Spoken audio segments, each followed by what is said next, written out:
ମଶାଇ ଆପଣଙ୍କ ଘର ଆପଣଙ୍କ ନାଁ କ'ଣ? ମାଉସୀ ଆପଣଙ୍କ ନାଁ? ଆଚ୍ଛା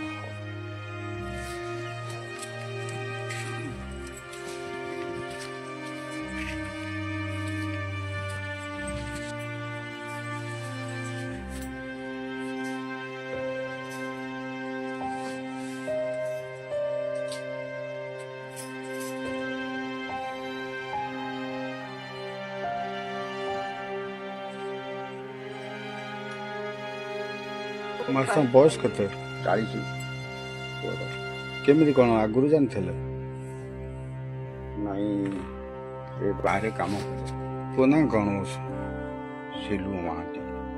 କେଉଁଠି କାମ କରୁଥିଲେ? ସେ ବମ୍ବେରେ କାମ କରୁଥିଲା ଠିକାଦାର। 6 ମାସ ପୂର୍ବରୁ ତାକୁ ହେଇଥିଲା। ଆଉ ସେ ଯେତେବେଳେ ଘରକୁ ଆସି ଦେଖେଇଲା ମୋତେ ସନ୍ଦେହ ହେଲା। ଡାକ୍ତର ପାଖକୁ ନେଇଗଲି। ଆଉ ଡାକ୍ତର କହିଲେ ଆଗକୁ କଟକ ମେଡ଼ିକାଲ ନେଇଯାଅ, ଆଗକୁ ଟ୍ରାନ୍ସଫର ହେଇଛି। ମୁଁ କଟକ ମେଡ଼ିକାଲ ନେଇଗଲି। ଆଗକୁ ବଡ଼ ଆକାର ହେଇଗଲାଣି। ଆଉ ପ୍ରାଇଭେଟରେ ପଚାରିଲି, ପ୍ରାଇଭେଟ କହିଲେ ଆମେ ନଗଦ କରିବୁ, ଗଭର୍ଣ୍ଣମେଣ୍ଟକୁ ନେଲେ ଗଭର୍ଣ୍ଣମେଣ୍ଟ। ମୋ ନାଁ ମୀର ରେଜୱାନ ଅଲି।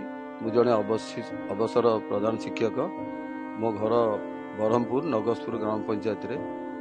ଭାରି ଦୁଃଖଦାୟକ ସହିତ ମୁଁ କହୁଛି ଯେ ଦୀର୍ଘ 5-7 ଦିନ ତଳେ ବିଶ୍ୱଜିତ ସ୍ୱାଇଁ ଏବଂ ଆମର ରୁଦ୍ରପ୍ରସାଦ ଏଇ ଯେଉଁ ଠିଆ ହେଇଛନ୍ତି ମୋ ପାଖରେ, ରୁଦ୍ରପ୍ରସାଦ ଶତପଥୀଙ୍କ ଦ୍ୱାରା ଆମେ ଖବର ପାଇ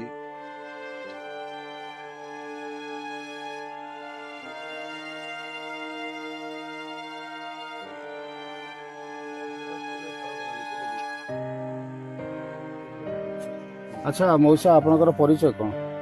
ମୋ ନାଁ ଅନନ୍ତ ମହାନ୍ତି, ଗ୍ରାମ କଳଘିସି ପଞ୍ଚାୟତ। ଆମେ ତ ଯାହା ପାରିପାର୍ଶ୍ୱିକ ସ୍ଥିତି ବର୍ତ୍ତମାନ ଦେଖିଛୁ, ତମ କୌଣସି କିଛି ତମ ଆଖିର ଲୁହକୁ ଆମେ ଦେଖିପାରୁଛୁ ମଉସା। କୌଣସି ଶବ୍ଦ ହିଁ ନାହିଁ ଆମ ପାଖରେ, ଏମିତି କିଛି ଶବ୍ଦ ହିଁ ନାହିଁ ଯାହାଫଳରେ ଆମେ ତୁମକୁ କୌଣସି ପ୍ରତିକ୍ରିୟା ରଖିବୁ। ତଥାପି ତୁମେ ପୁଅ କ'ଣ କେମିତି ଯେଉଁ ବୟସରେ ଆପଣ ଏଇନା ପୁଅର ଟ୍ରିଟମେଣ୍ଟ କରୁଛନ୍ତି, କ'ଣ କେମିତି ଟିକେ ବାଧା ସୃଷ୍ଟି ହେଉଛି କି? ପଇସା ପତ୍ର ଭଲ ମନ୍ଦ? ହଁ, ପଇସାର ବହୁତ ଅଭାବ। ପଇସା ନାହିଁ ପାଖରେ। ପୁଅ 15 ଦିନ ହେବ ଆସିଲା ପଦାରୁ।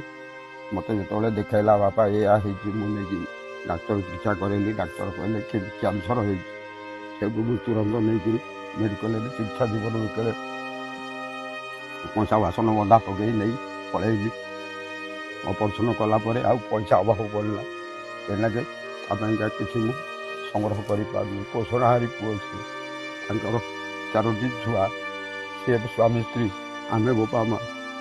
ସାନ ପୁଅ ନାହିଁ, ସେ ବାହାରକୁ ପଳେଇଛି, ତା ବୋଉଟି ଛାଡ଼ି ଦେଇ ଯାଇଛି। ସବୁ ମୋ ବେକରେ ଏଇନା ବନ୍ଧା। ମୁଁ ସେମାନଙ୍କୁ ପୋଷିବା ପାଇଁ ଏଇନା ଅକ୍ଷମ। ଆଉ ସରକାରକୁ ଆଉ ବାକି ଯେଉଁ ଆମର ସୋସିଆଲ ଯେଉଁ ସାମାଜିକ ସବୁ ଅଛି ପ୍ଲାଟଫର୍ମ ସବୁ ଅଛି ସବୁ, ତାଙ୍କୁ କ'ଣ ଟିକେ ନିବେଦନ କରିବେ ଓଡ଼ିଶାବାସୀକି ଟିକେ ସାହାଯ୍ୟର ହାତ ବଢ଼ାଇବା ପାଇଁ? ମୁଁ ନିବେଦନ କରୁଛି, ମୋ ଛୁଆ ପିଲାଙ୍କୁ ଟିକେ ଅନୁସା କରନ୍ତୁ। ମୁଁ ବହୁତ ଦୁଃଖରେ ଅଛି। ମୋର ପୋଷଣାହାରୀ ପୁଅ, ମୋତେ ପୋଷିବା କଥା। ତେଣୁକରି ଆପଣଙ୍କର ଦୟା ହେଲେ, ତାର ଦେହ ସୁସ୍ଥ ହେଲେ ସେ ଆମ ପରିବାରକୁ ଚାହିଁବ। ଏତିକି ମୋର ନମସ୍କାର। ସାର୍ ଆଚ୍ଛା ମାଉସୀ ଆପଣଙ୍କ ନାଁ? ଆଚ୍ଛା ପୁଅର ଯେଉଁ ସ୍ଥିତି ବର୍ତ୍ତମାନ ଆଜି ଯେଉଁ ଷ୍ଟେଜରେ ପୁଅ ଆସିକି ପହଞ୍ଚନ୍ତି, ଆପଣ ତ ଆମେ ଦେଖୁଛୁ ମଉସାଙ୍କ ପ୍ରତିକ୍ରିୟା ଆମେ ନେଲୁ। ତେଣୁକରି ଆପଣ ଗଣମାଧ୍ୟମ ତରଫ ହଉ, ସୋସିଆଲ ସାମାଜିକ ୱାର୍କର ମାଧ୍ୟମରେ ହଉ, ଓଡ଼ିଶାବାସୀଙ୍କୁ କ'ଣ ନିବେଦନ କରିବେ ଟିକେ ପୁଅକୁ ସାହାଯ୍ୟ କରିବା ପାଇଁ? ଏତିକି ବାପା ଗୁହାରି କରୁଛି, ଓଡ଼ିଶାବାସୀ ମୋ ଛୁଆଟି ଜଣନ୍ତୁ। 10 ଜଣ ପରିବାର ମୋ ବେକରେ ବନ୍ଧା। ବାପ ମା ଦୁଇଟା ଆମେ ତାଙ୍କୁ ପୋଷି ପାରି ଚଳେଇ ପାରୁନି। ମୋ ପୁଅ ଟିକେ ସୁସ୍ଥ କରିଦେଲେ ସେ ତାଙ୍କ ସଂସାର ସେ ଗାଇବେ। ସିଏ ମୋ ମୁହଁରେ ଦାନା ଦେବା କଥା, ମୁଁ ତା ମୁହଁରେ ଦାନା ଦେଇପାରୁନି। ରୋଗ ମୁହୂର୍ତ୍ତରେ ପଡ଼ିଛି, ମୁଁ ତାକୁ କୌଣସି ପ୍ରକାର ତାଙ୍କ ସଂସାର ବାହିପାରୁନି। ଭଙ୍ଗା ଚାଳିରେ ପଡ଼ିକିରି ଏତିକି ବାପାଙ୍କୁ ଅନୁରୋଧ କରୁଛି, ମୋ ଛୁଆ ଟିକେ କିଛି ସାହାଯ୍ୟ ଦିଅ।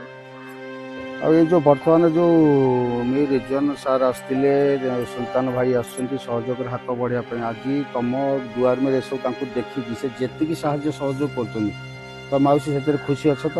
ହଁ ବାପା, ମୁଁ ଖୁସି ଅଛି। ତାକୁ ଭଗବାନଙ୍କୁ ଡାକୁଛି ମୋ ଛୁଆଟିକି ଯେମିତି ସାହାଯ୍ୟ ହେଇଛନ୍ତି ତାଙ୍କୁ ଉପରବାଲା ସେମିତି ସାହାଯ୍ୟ ହଉଛି। ସିଏ ବି ମୋର ପୁଅ, ଇଏ ବି ମୋର ପୁଅ। ମୁଁ ଏତିକି ବାପା ଅନୁରୋଧ କରୁଛି, ଛୁଆ ଟିକେ ସାହାଯ୍ୟ ଦେଲେ ସିଏ ଆମ ମୁହଁରେ ମୁଠାଏ ସୁସ୍ଥ ହେଇକିରି ଦାନା ଦେବ। ସେତିକି ମାଉସୀ ଶୁଣ, ତମେ ଯୋଉ ତାଙ୍କୁ ଏଇନା ସୁଲତାନ ଭାଇ କି ପୁଅ ବୋଲି ସମ୍ବୋଧିତ କରେଇଲ ଯୋଉ ଜିନିଷ, ସେତିକି ଯଦି ତମ ପୁଅକୁ ସେ ତାଙ୍କ ଭାଇ ଭଳି ନ ଲାଗିଥିଲେ ତମ ପାଖରେ ଆସି ଏଇ ଜାଗାରେ ଠିଆ ହେଇ ନଥାନ୍ତେ। ନାଇଁ ବାପା, ମୁଁ ତାଙ୍କୁ କୋଉ ପ୍ରକାର ଇଏ କରିପାରିବିନି। ସେ ବହୁତ ମୋ ସକାଶ ନଡ଼ିଲେନି, ବହୁତ ମୋ ସକାଶ ସାହାଯ୍ୟ ଦେଲେନି। ତାଙ୍କୁ ମୁଁ ଯଦି ନିନ୍ଦିବି ବାପା, ମୁଁ ଅହି ନରକରେ ପଡ଼ିବି, ଭଗବାନ ମତେ ସହିବେନି। ପୂର୍ବରୁ ଗୋଟେ ଭିଡିଓ ଦେଖିଥିଲେ, ଜଣେ ଭାଇ ଅଛନ୍ତି 6 ମାସ ହେଲା କ୍ୟାନ୍ସର ପୀଡ଼ିତ। ତାଙ୍କ ପାଖକୁ ଆମେ ଆସିଥିଲୁ।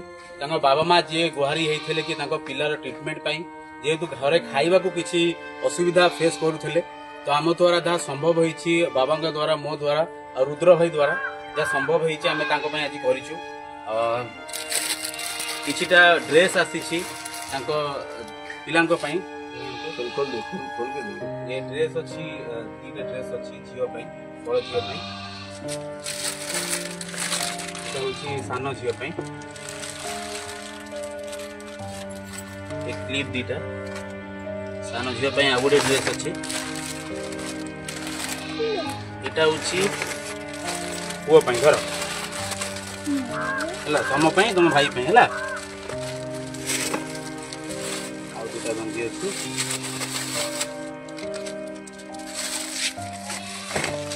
ଏସବୁ ଛୋଟିଆ ସହଯୋଗ ଯୋଉଟା ଆମେ ଆମ ତରଫରୁ ନିଜେ କରିଛୁ, କାରଣ ତାଙ୍କର ପରିସ୍ଥିତି ଆମେ ଦେଖିଲୁ। ତ ଓଡ଼ିଶାବାସୀଙ୍କି ଏତିକି ନେହୁରା ହେଉଛି, ଆଜି ଯେଉଁ ପରିସ୍ଥିତିରେ ଅଛନ୍ତି ଆପଣମାନେ ନିଜେ ଆସିଲେ ଦେଖିପାରିବେ କେଉଁ ଅସୁବିଧା ଫେସ୍ କରୁଛନ୍ତି ତାଙ୍କ ପରିବାର। 10 ଜଣ ଲୋକ ତାଙ୍କ ଉପରେ ଡିପେଣ୍ଡ କରନ୍ତି।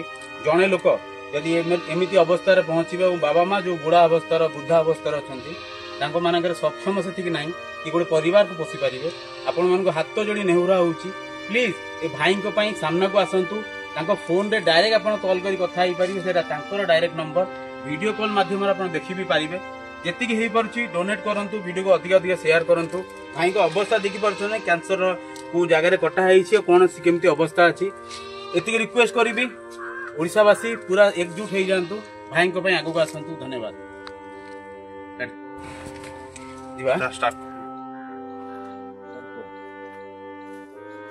ମୋ ନାଁ ମିର ରଜୱାନ ଅଲି।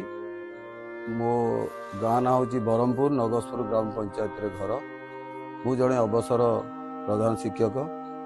ବଡ଼ ଦୁଃଖଦାୟକ ସହିତ କହୁଛି ଯେ ସାମ୍ନାରେ ଆପଣ ଦେଖିପାରୁଥିବେ ଜଣେ କଳମିଶ୍ରୀର କ୍ୟାନ୍ସର ପେସେଣ୍ଟ ବିଚାରା ବଇଛନ୍ତି, ଅପରେସନ୍ ହେଇଛନ୍ତି।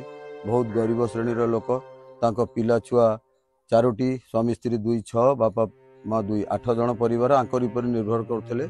ଯିଏକି ବର୍ତ୍ତମାନ ସେ ପୀଡ଼ିତ, ରୋଜଗାର କିଛି ନାହିଁ, ଖାଇବାକୁ ବହୁତ ଅସୁବିଧା ହେଉଛନ୍ତି। ମୁଁ ଖବର ପାଇଲି ଆମର ରୁଦ୍ରପ୍ରସାଦ ଶତପଥୀ ଏବଂ ବନ୍ଧୁପୁର ନମୁନି ବିଶ୍ୱଜିତ ସ୍ୱାଇଁଙ୍କ ଦ୍ୱାରା ଖବର ପାଇ ଆମେ ଏଠି ଆସିଥିଲୁ। ବିଶ୍ୱଜିତ ସ୍ୱାଇଁଙ୍କୁ ଏବଂ ରୁଦ୍ରପ୍ରସାଦକୁ ଧରିକି ବାପାକୁ ଏଠି ଆସିକି ଆଙ୍କର ଗୋଟେ ଭିଡ଼ିଓ କରିକି ବର୍ତ୍ତମାନ ବି ଭିଡ଼ିଓ ଭାଇରାଲ ଚାଲିଛି। ଆପଣମାନଙ୍କୁ ବହୁତ ବହୁତ ଅନୁରୋଧ ଯେ ବାବୁଙ୍କର ଭିଡ଼ିଓ ଭାଇରାଲ କରନ୍ତୁ, ସେୟାର କରନ୍ତୁ, ଯେ ଗରିବ ଲୋକ କିଛି ସାହାଯ୍ୟ ହେଇଯାଉ। ଯାଉ ଆଜି ଆମ ଗଣରେ ଆସି ପହଞ୍ଚିଛନ୍ତି କଳିଙ୍ଗ ନ୍ୟୁଜ୍ର ରାଜେଶ ବାବୁ, ସେ ବି ଆସି ପହଞ୍ଚିଛନ୍ତି। ଏ ପିଲା ପାଇଁ କିଛି ସାହାଯ୍ୟ ତାର ବାଟ କରିବେ। ସେ ବହୁ ମୂଲ୍ୟ ସମୟ ଦେଇ ଆମ ପାଖକୁ ଆସି ପହଞ୍ଚିଛନ୍ତି। କିଛି ନାହିଁ, ଆମର ସକ୍ଷମ ଦ୍ୱାରା ଆମେ ଯେତିକି ସମ୍ଭବ ହେଲା, ଯେହେତୁ ଆପଣ ମୋତେ ପୁଅ ହିସାବରେ ମାନୁଥିଲେ, ତ 1 ମାସର ରାସନ ଆମେ ଆଣିକି ନେଇକି ଆଉ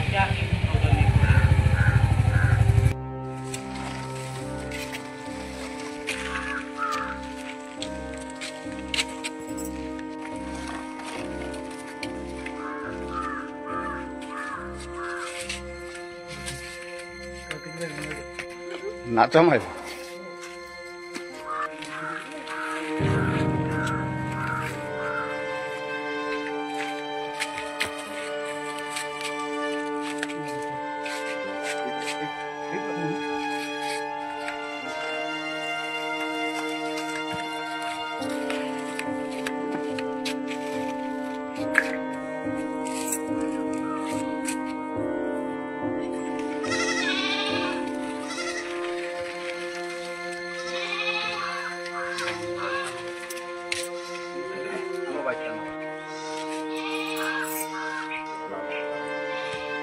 ଆଚ୍ଛା ଭାଇ ଆପଣଙ୍କର ପରିଚୟଟା ଟିକେ ଦେବେ ନା କଣ? ସତ୍ୟବ୍ରତ ସତ୍ୟବ୍ରତ ମହାନ୍ତି।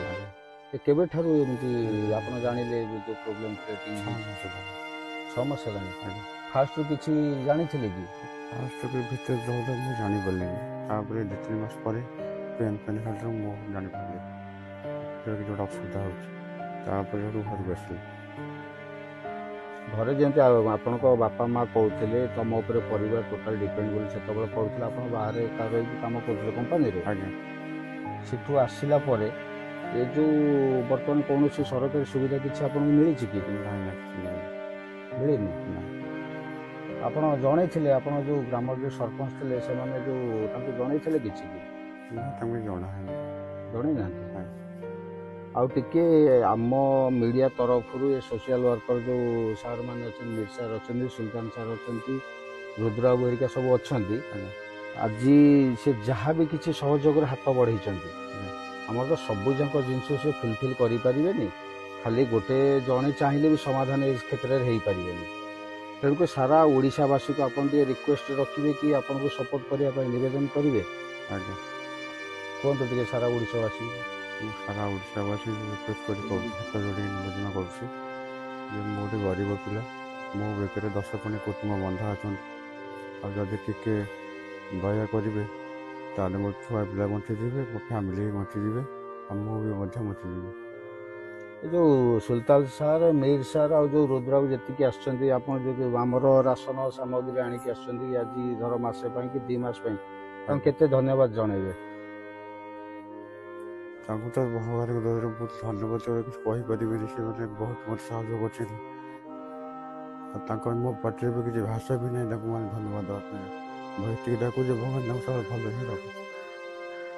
ଆପଣ ବର୍ତ୍ତମାନ ଦେଖିପାରୁଥିବେ ଏ ଭାଇନାଙ୍କର ସିଚୁଏସନ୍ କ'ଣ ଅଛି। ତାଙ୍କର ଚାଳ ଘର ଆପଣ ଦେଖିପାରୁଥିବେ, କୌଣସି ସରକାରୀ ସୁବିଧା ଅଛି ନା ପ୍ରଶାସନ କୌଣସି ତତ୍ପର ଆଙ୍କ ପାଇଁ ଅଛି। ପିଲାମାନଙ୍କର ଫ୍ୟୁଚର ଏକମାତ୍ର, ଯେହେତୁ ବଡ଼ ପୁଅ ରୋଜଗାର ଥିଲେ, ବାହାରେ ଥିଲେ, କାମ କରୁଥିଲେ, ପରିବାରକୁ ମେଣ୍ଟେନ୍ କରୁଥିଲେ, ଏଇନାକେ ଯେଉଁ ବୟସରେ ସେ ବାପାଙ୍କୁ ବୁଢ଼ାବାପାକୁ ପୋଷିବା କଥା, ସେ ବୟସରେ ବୁଢ଼ାବାପା ଏଇନା ତାଙ୍କୁ ନିଜକୁ ଏଇନା ପୋଷିବାକୁ ନିଜକୁ ଅକ୍ଷମ। ସେ ମଉସାକୁ ଆମେ ଯେତିକି ଦୂର ଦେଖୁଥିଲେ, ଆପଣ ସାମ୍ନାରେ ଦେଖନ୍ତୁ, ସେ ମଉସା ଅଛନ୍ତି, ସେ ମାଉସୀ ଅଛନ୍ତି, ଇଏ ବର୍ତ୍ତମାନ ଏ ସିଚୁଏସନରେ ତାଙ୍କ ପୁଅକୁ ସେ କେମିତି କଭର କରିବେ। ଆମ ମିଡ଼ିଆ ତରଫରୁ ପ୍ରତ୍ୟେକ ସୋସିଆଲ ୱାର୍କରକୁ ଆମେ ଏତିକି ନିବେଦନ କରୁଛୁ, ସେମାନେ ଏ କଳିମଶିର ଗ୍ରାମରେ ଥିବା ଭାଇନାଙ୍କ ଘରକୁ ଆସନ୍ତୁ, ତାଙ୍କୁ ସହଯୋଗର ହାତ ବଢ଼େଇଲେ ଆମେ ସମସ୍ତେ ସମସ୍ତେ ଯେଉଁ ଛୋଟ ଛୋଟ ପିଲା ତାଙ୍କ ମୁହଁରେ ଟିକେ ଖୁସିର ଲହରୀ ଖେଳି ଆସିଯିବ। ଯଦି କୌଣସି ଆଉ ସମସ୍ତ ଯାହା ଦେଖୁଛନ୍ତି ଆପଣ ସିଚୁଏସନରେ, ଯଦି ଆପଣଙ୍କ ମାଧ୍ୟମରେ ଯଦି ପ୍ରଶାସନ ତରଫରୁ କିଛି ବି ହେଲ୍ପଫୁଲ୍ କରିପାରିବେ ଭାଇନାଙ୍କ ପାଇଁ, ତ ସବୁଠୁ ବଢ଼ିଆ ହେବ। ଆଉ ମୋତେ ବହୁତ ବର୍ତ୍ତମାନ ଆମେ ଯେତେବେଳେ ଆସି ପହଞ୍ଚିଲୁ, ସୁଲତାନ ଭାଇ ଆସିଛନ୍ତି, ଏଠି ରିଜୱାନ ସାର୍ ଅଛନ୍ତି, ରୁଦ୍ର ଆସଛନ୍ତି, ତାଙ୍କର ଛୋଟିଆ ପ୍ରୟାସ, ଯେହେତୁ ସେ ମୀର ସାର୍ଙ୍କୁ ସୁଲତାନ ଭାଇକି ସେ ଜଣେଇଥିଲେ ନାହିଁ ଆମ ଗାଁରେ ଏମିତି ଅବସ୍ଥାରେ ଜଣେ ଭାଇ ଅଛନ୍ତି, ସେ ତାଙ୍କୁ ଜଣେଇଥିଲା, ତାପରେ ସେ ତାଙ୍କର ଯେତିକି ପାର ସକ୍ଷମ ସେ ନିଜେ ସହଯୋଗରେ ହାତ ବଢ଼େଇଛନ୍ତି। ଆଉ ବିଶ୍ୱଜିତ ବାବୁ ଜଣେ, ସେଥିପାଇଁ ସେ ଯେତିକି ତାଙ୍କର ଖୁସି ଦେଇଛନ୍ତି, ତାଙ୍କୁ ଯେତିକି ପାରୁ ପର୍ଯ୍ୟନ୍ତ ସକ୍ଷମ ସହଯୋଗ କରୁଛନ୍ତି। ଆମ ତରଫରୁ ସୁଲତାନ ଭାଇଙ୍କୁ ହଉ କି ମୀର ସାର୍ଙ୍କୁ ବହୁତ ବହୁତ ଅଶେଷ ଧନ୍ୟବାଦ। ବର୍ତ୍ତମାନ ତାଙ୍କର ବାପାଙ୍କର ପ୍ରତିକ୍ରିୟାରେ କିଛିଟା ନେବା, ତାଙ୍କ ବାପା ଯିଏ ଅଛନ୍ତି, ମୋ ସାର୍ ଟିକେ ଆପଣ